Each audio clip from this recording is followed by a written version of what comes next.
बेची के नाकी करना थिया पिया मोर मास्टर भइलना।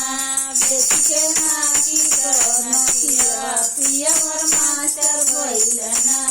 बेची के नाकी करना थिया पिया मोर मास्टर भइलना। एतनी जतन से मोर बसरू पढ़वना। बेटा मोर डॉक्टर बनिएना। बेटा मोर डॉक्टर बनिएना। सासू पायर मनवा पिया मोर मास्टर भइलना।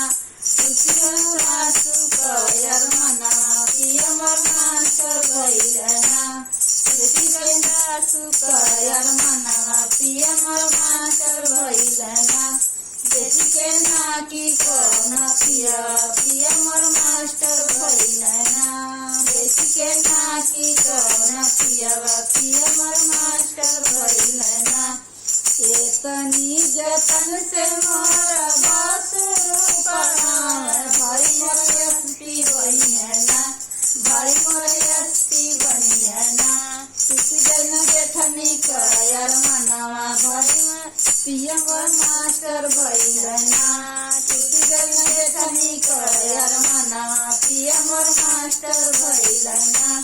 टूटी गई न जेठनी कर मनवा पिया मोर मास्टर भइलना।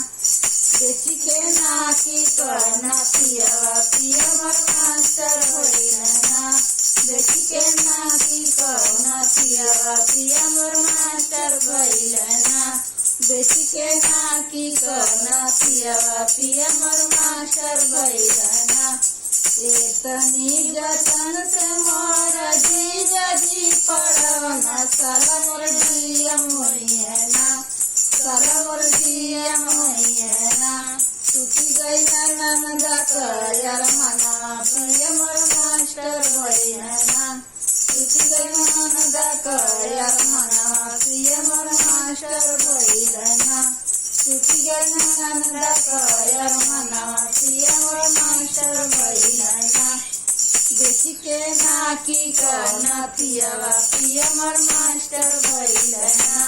बेची के नाकी करना पिया पिया मोर मास्टर भइलना। बेची के नाकी करना पिया पिया मोर मास्टर भइलना। एतनी जतन से मोर देवरू पढ़वना। भैया मोर जज बनिएना। भैया मोर जज बनिएना। टूटी गई न देवरानी कर मनवा पिया मोर मास्टर भइलना। टूटी गई न देवरानी कर मनवा पिया मोर मास्टर भइलना। टूटी गई न देवरानी कर मनवा पिया मोर मास्टर भइलना। बेटी के नाकी करना पिया पिया मोर मास्टर भइलना। बेटी के नाकी करना पिया पिया मोर मास्टर भइलना। बेटी के नाकी करना पिया पिया मोर मास्टर भइलना।